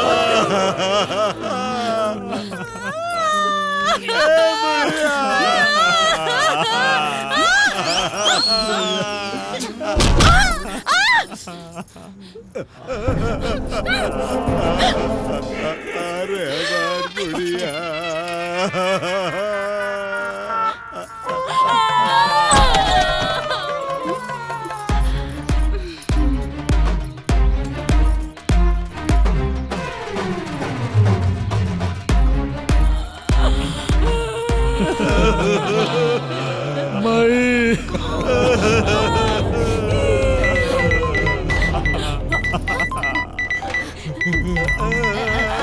बाबूजी फोन बजाता।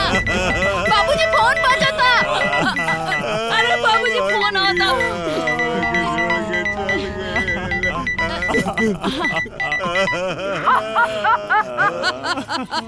का दीदी डाकू हमें का? डाकू डाकू रे कुकुरी कमीनिया भाग। हमरा अम्मा जी के मार के तोरा का मिला रे? आन ओ जे बैठल बैठल दांत चिरत रो। अरे भेटा जाइतनु तो धोके तर कर फाड़ देती। यदि हमरा सामने रहती ना तो अम्मा जी के खून के बदला तोरा से लेती। हाँ खामोश। डाकू के साथ मस्ती ना तो तू दोनों के ठाए ठाए गोली मार दे और तू दोनों की आवाज बंद हो जाई। कैसन लागल हमार नजारा? डाकू जी, ऐसे बड़ा खतरनाक नजारा का हो सकेला? अरे रउआ तो जवन चानी तवन तो कहीं बाकी हमने सब लोग हाथ जोड़ के रउआ से विनती करता नहीं, कम से कम हमारे माई के डेड बॉडी तो लौटा दी ताकि ओकर हमने के अंतिम संस्कार विधि विधान से तकर। ए बुढ़वा के चच्चा, तू तो अबे ट्रेलर रहल। लोगन के औकात में लिया है खातिर। अभी तोर बुढ़िया जिंदा बिया। माई जिंदा भी, बुढ़िया जिंदा भी, माई जिंदा भी, माई जिंदा भी, माई जिंदा। हे भगवान, ए बुढ़वा चुप। हे भगवान। अरे बुढ़वा अरे डाकू जी के बतिया तो सुनो ध्यान बात से। सुनी का सुनी कहत हाँ रही? सुनी। कोई डाकू जी बुढ़वा खून से लथपथ कपड़ा था। खाली ट्रेलर रहल हा। थोड़ा भी दाएं बाएं कैलन हा तो तोर बुढ़िया के मुआ के पूरा पिक्चर पेश कर दे। ना बाबू का बाकी हम ऐसा पुलिस अरे बाबूजी आई का कहले बानी। बोल दे कि ना कहे, बोल दे। हम ना बोलब। अरे हमार बूढ़ी के कसम बा, हम ना बोलब भाई। हे डाकू जी, जल्दी में हमार सब बात सुनी।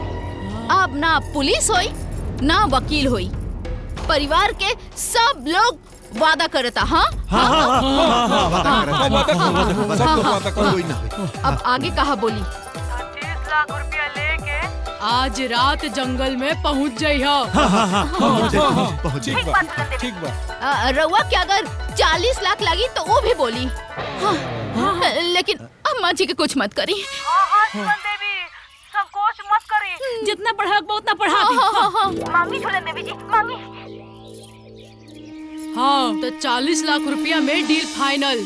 40 लाख रुपया लेके जंगल में आ जाइए और सुना थोड़ा भी होशियारी मत दिखाइया ना तो बुढ़िया के टुक्की टुक्की का के चील कौआ बाबूजी 40 लाख मान जाए बोल दी ना बाबूजी बोल दी ना बोल दी मान जाए ठीक बा डाकू जी हम 40 लाख दे देता ठीक बा थोड़ा भी होशियारी मत दिखाइया पैसा टाइम पे लेके आ जाइएगा। कट गए। पुलिस बाबूजी सुनी पुलिस के डाकू के बारे में कुछ मत बोली। हमने के अम्मा जी जिंदा चाहिए मत बोली। बाबूजी आप नोरा पूछ ली आंसू पूछ ली लोग पुलिस के कुछ ना बोलो।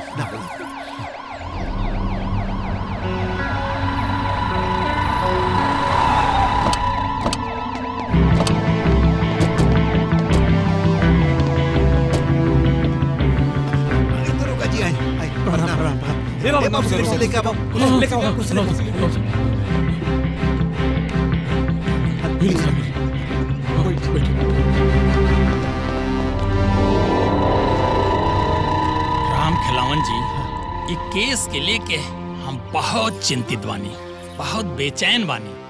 रात भर हमरा के नींद नहीं खिया। राते ही के सुतल 7.5 घंटा बाद जगल बानी। वो जब मैडम जी पानी डालनी तो प्रोटोकॉल के पालन करा सीनियर ऑफिसर। जी सर। एक बात तोहरा के पता बा? कैसे पता होई साहब? तो हम बता देत बानी। बिल्कुल बताई। 3 गो भैंस और 4 गो गाय 7 बकरी चोर के चंगुल से हम ही आजाद करौले रहनी। ना साहब बकरिया 7 को ना रहली सा। 5 गो बकरी आ 2 गो बकरी का बच्चा। सीनियर ऑफिसर बनी प्रोटोकॉल के पालन करा। जी सर। राम खिलावन जी रउआ पत्नी के डाकू के चंगुल से आजाद नइखे करा पाओ। ई बात के हमरा के बहुत खेद बा। बाकी वो डाकू के गिरोह से कोनो फोन ऑन?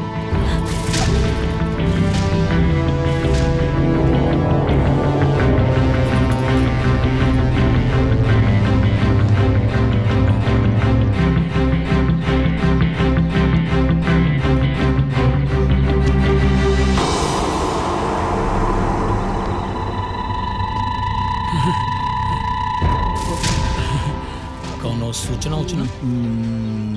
ना साहब कोनो सूचना नहीं। काहे? अब वो कहा है साहब की ओकर कोनो जरूरत नहीं है। मतलब कि दरोगा जी हमने के माई आ गई। देखला यह दरोगा दुबे जी के दहशत उस सर्वन डाकुअन के भी अंदाजा लाग गइल। ई दरोगा थोड़ा खतरनाक टाइप के आदमी बा। ई खातिर सरौ घरे छोड़ के चल गइले। माता जी के हमरा से मिले। माँ जी नहीं अकल बनी नहीं हर काहे? सदमा से बाहर निकले खातिर। पता बताओ हमारा कौन से मिले? अरे वो दरोगा साहब कहा कि उनका ना मानसिक स्थिति ठीक नहीं है। रवो का चाहता नहीं मैं हमार पागल हो जाओ। रवो हमने के माफ करी और बेटर के ना यही हिसाब करी। ठीक है दरोगा जी हमने के भाई पागल हो जाए दरोगा जी। हाँ सर। ओके ओके।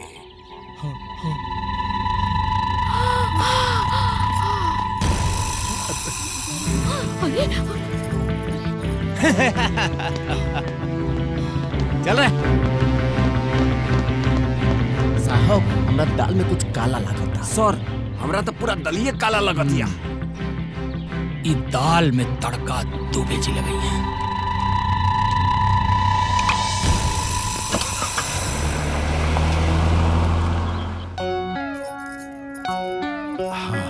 ए बेटा कितना भइल? 20 लाख भइल बाबूजी। हाँ बाबूजी। ये पैसा असली है कि नकली? एक मिनट हम पूछ के आते हैं। रउआ पागल हो गइल बानी का? ई लोग के अगर हमने पूछब असली है कि नकली तो ई लोग के शक ना हो जाई। अरे हाँ तो एगो काम कर लेते नहीं जाना, डाकू बन के पूछ लेते नहीं जा। हाँ। अरे छुटकी, बुझाता कि अब तहरो दिमाग चला था। हाँ आखिर चली के कर हमने अरे चली रखी ना बाबूजी।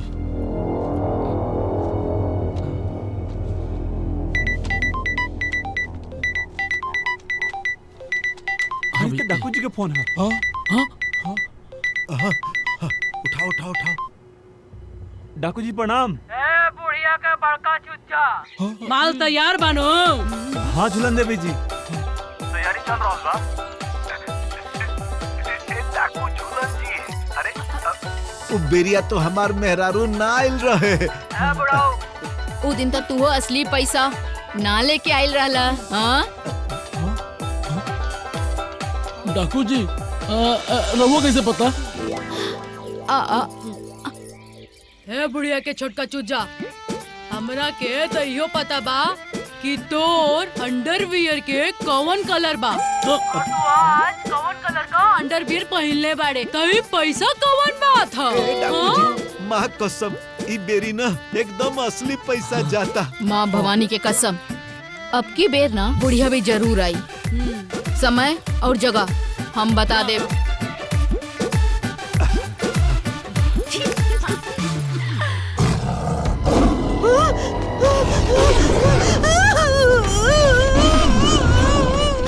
बुढ़िया आज तोर आजादी के रात था।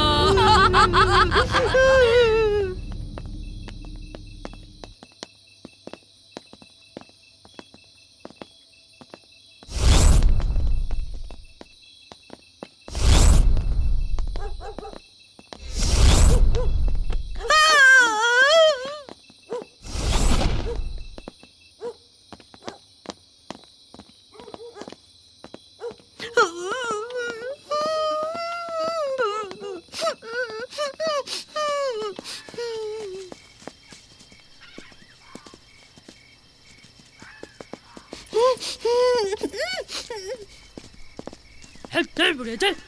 ले आवा जल्दी चल। हाँ चलिए चल। बुढ़िया चल जब कहो बोल। बुढ़िया इतना पानी पीबे काहे करेले कि बार बार लग जाता है। ठीक बा। ए बड़े डाकू ले जा बुढ़िया के लेके जा। जी सरदार चल लेके जा। अरे इधर चल। अरे ए बुढ़िया खोपड़िया फाट जाए ना तो शेर और बाघ चिड़चिड़ के खा जाए ऐसे खोपड़िया। चल जा कर ले कच्छ के पीछे जा। अरे आँख तो है लही नहीं खेल जात का बड़े जा।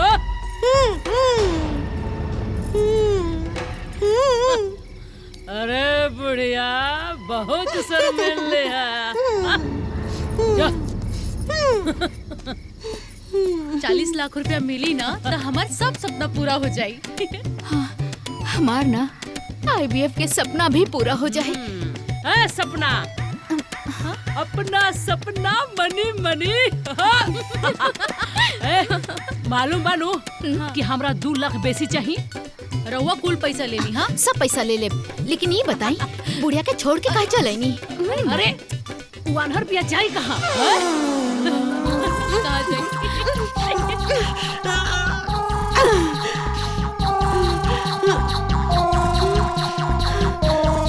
ठाकू जी, ए ठाकू जी,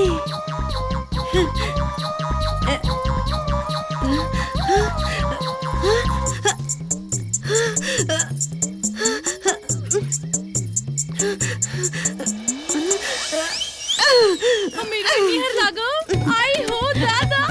अरे लेकिन कुछ ज्यादा देर नहीं क्या हो। बुढ़िया ए बुढ़िया ओ बुढ़िया ए बुढ़िया बुढ़िया जाई जाई जाके देखी ना। जाई ना जाई जाई बुढ़िया।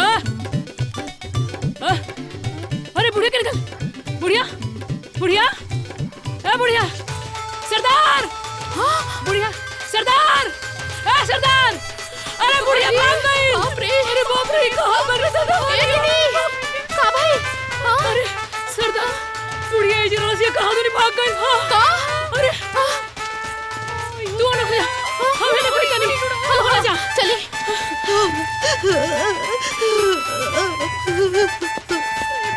बुढ़िया कहाँ चल गई।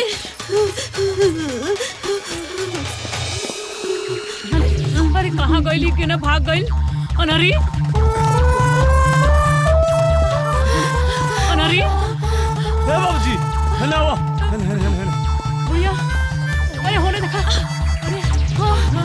केने चल गईली।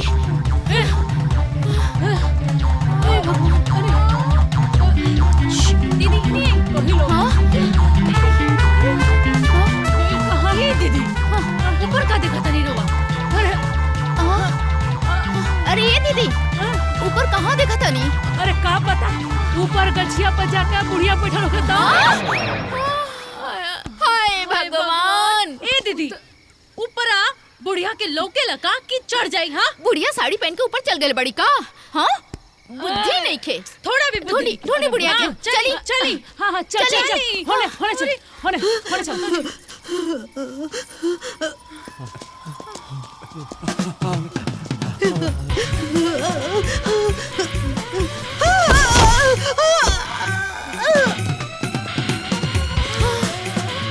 अरे अनहरी बुढ़िया गई कहाँ। हाँ एक कुछ नहीं पता चला बिना फोन लगाई। इला हाँ लगा।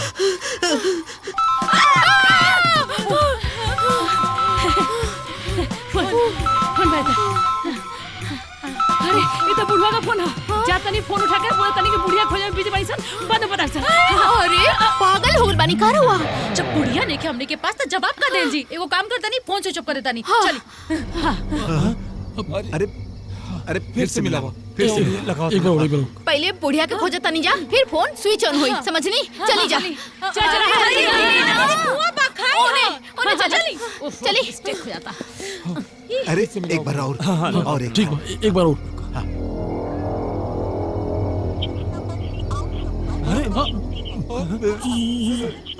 Switch off. बेटा अब का कइल जाओ।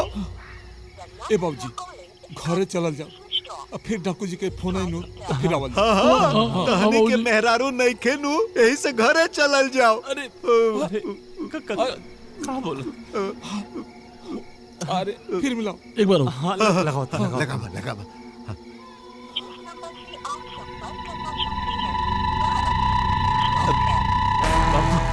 बाबूजी फिर स्विच ऑफ बता दो बाबूजी। साहब लागत है कि फोन करता रहा हूँ। ना डांस करत है। चुप सीनियर ऑफिसर बनना प्रोटोकॉल के पालन करा। जी सर। Follow me.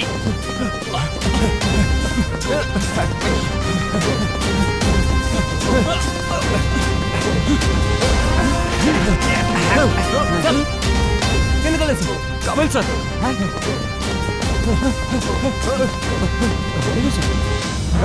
साहब लागत है कि पार्टी पार्टी मिल गई।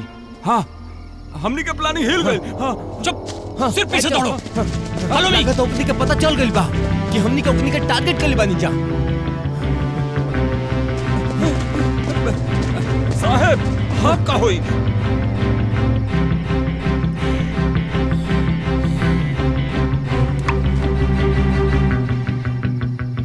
अब वही होई जवन दुनिया देखी।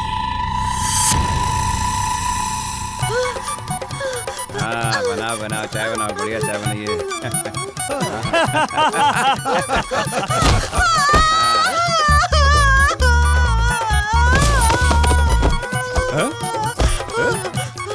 अबे ये कौन है बे? बेटा क्यों बा यहाँ हम मुसीबत में बाड़ी। हमरा के बचा लाई बेटा।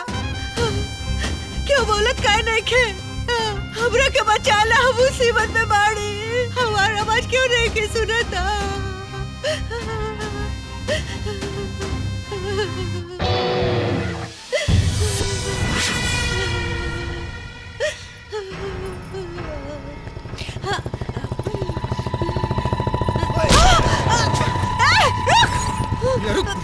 हमारी सब्जी गिरा दहले। ऊपर से गुंडागर्दी दिखाता है हमरा के। बस बस बस बस क्या करी? अरे ये बुढ़िया हुआ। ये बुढ़िया हुआ। पकड़ अरे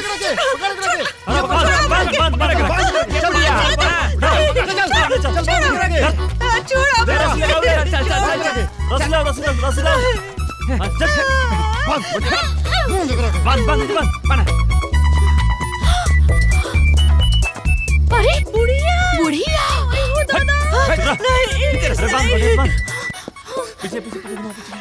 तोहार थप्पड़ के गूंज आज भी हमरा कान में गूंजत। अरे बाप रे, ये हमनी के शिकार के काहे उठावल चाहत रहे सर भाई? लगा था कि कोनो पुराना लफड़ा बाते बुढ़िया के ही हो दादा। बुढ़िया तो ये ऐसा लफड़ा वाली, पता नहीं लोग से का झगड़ा कैले रहली है। ए बेटा, हमरा से बहुत बड़ गलती हो गई रे।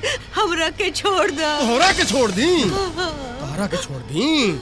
सुन बुढ़िया, तोहर बोट्टी बोट्टी काट के चिंकौआ के खिया दे। ये तो बुढ़िया के पुराना दुश्मन पाट लगता रे। अरे माई रे माई, अगर ये बुढ़िया के मार दी तो हमने के करा के वापस कल जाई। अगर ओकरा के वापस ना कल जाई तो पैसा ना मिली। अगर पैसा ना मिली तो गुलगप्पा खाए के ना मिली रे भाई। ये दीदी रुआ पगले ठई का? यहाँ हमनी के सासू माँ के प्राण संकट में बा। हाँ, और रुआ के गोलगप्पा खाए के चिंता लगल बा। हमरा के ना बहुत गड़बड़ लगता, बहुत गड़बड़ लगता। कुछ भी होके आखिर बुढ़िया हो तो हमनी के सासे ना पैसा वैसा गई भाड़ में। पहले बुढ़िया के हमनी के बचावे के बा। बचावे के बा। चली चली चली आ दिन से बाजार में हमरा के थप्पड़ मरले रहले ना। आज जो थप्पड़ के बदला हम तोरा खून से ले, खून से ले आओ चाकू। पहले हाँ, ए कपड़ा चेंज कर लिया जाए। बुढ़िया के चाकू से कुछ ना होई, तलवार ले आओ।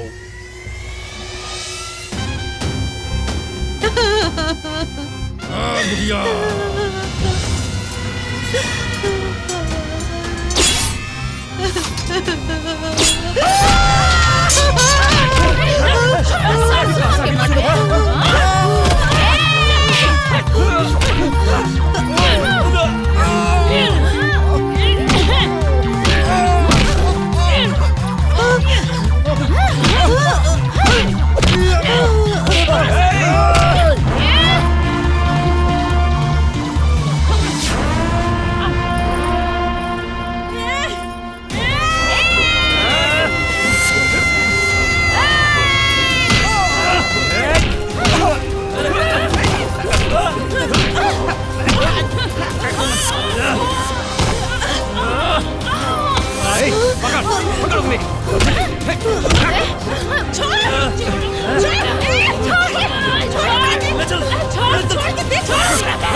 छुटकी पत्तू आ गई। तलवार कहाँ वहाँ?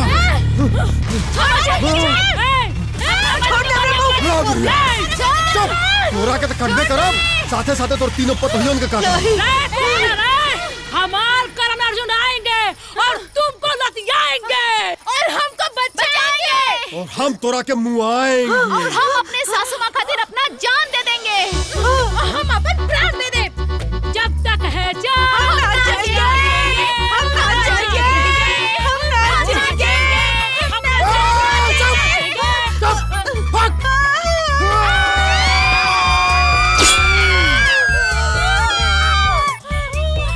कहाँ है तुम्हारे करण अर्जुन?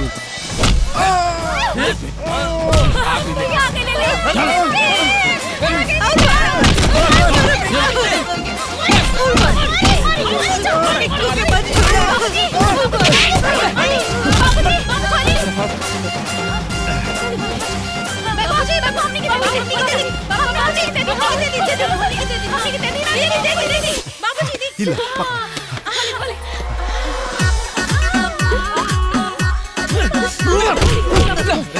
अरे ए पतो हूँ ई दा हमरा के अरे दा हमरा अरे कहनी ना दा हमरा के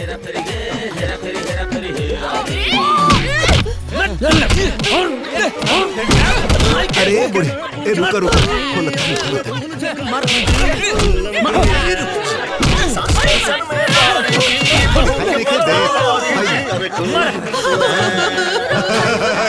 बुढ़ी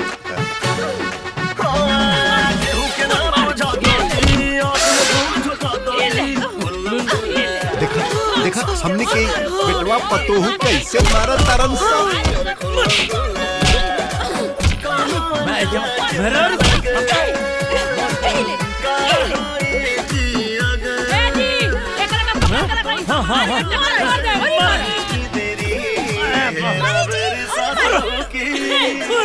चलो हमने भी मारल जाए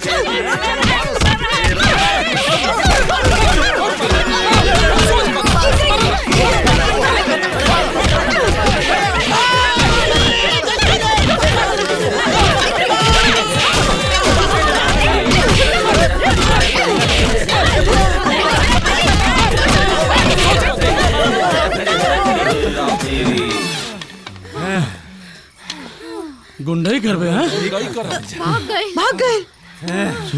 भाग गए बाप रे बाप सही कहल जाला हाँ, अपन अपने होला आज हमार पतो लोग हमार जान बचावे खातिर अपन जान जोखिम में डाल देली बाकी ये पतोहू लोग तू लोग यहाँ कैसे आ गई बाबूजी जब सभी के अपन जान के बाजी लगा के माँ जी के यहाँ बचावे आ गल था हमने के भी सोचनी जा कि काहे ना हमने के भी माँ जी की बचा ली जा अपन जान जोखिम में डालकर हमार जान बचावे खातिर ये हमार पत्थो बाड़ी सन और उगो 3 डाकू रहली सन वो हमरा के कुत्ता कमीना नीच पापी का कहली सन वो के क्यों बैठी हो ऐसा ना का करे होते जय दी भाड़ में जा सन हां सब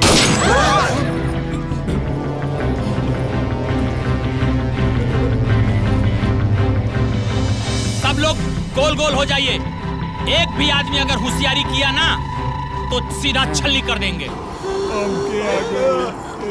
ए बेटा चुपचाप रह जे कहता उहे कर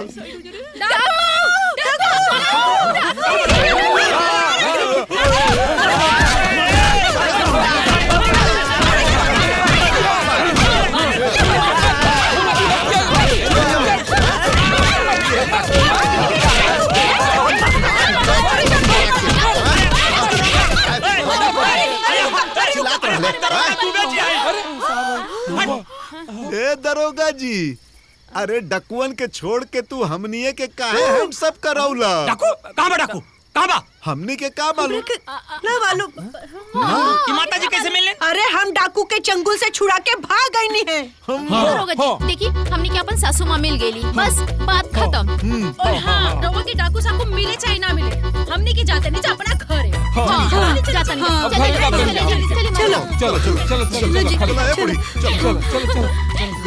डाकू के कपड़ा मिल गई देखी डाकू भाग गई सा आ कपड़ा बंदूक छोड़ गई सा कौनो बात नहीं के डाकू के कपड़ा के अब हम फांसी चढ़ाई जोन पैसा खातिर हम अपना घर के केहू के कुछ न समझनी पग पग पर हम अपना पति और बेटा के अपमान कैनी अपना तीनों पतों के एक एक पैसा खातिर तरसौनी आज वह पैसा हमार जान के दुश्मन बन गई आज हम इतना तकलीफ सहनी कि हमरे पैसा साथ ना देलस ना